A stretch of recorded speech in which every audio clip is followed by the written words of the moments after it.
دلته ژوند په امیدونو تېروه، وسپه په دردونو تېروه، انتظار ورته کوه جل به راشي نو، دن که دن په فریادونو تېروه.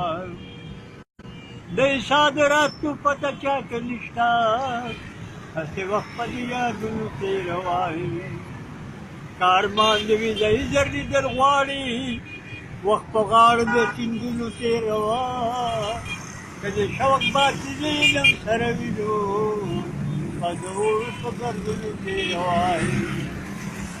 شاوخوا ته زنګاني عبدالوهابه، شاوخوا ته زنګاني عبدالوهابه نو، غم د اوښکو په رودونو تېروه. دلته ژوند په امیدونو تېروه، وسپه غم څخه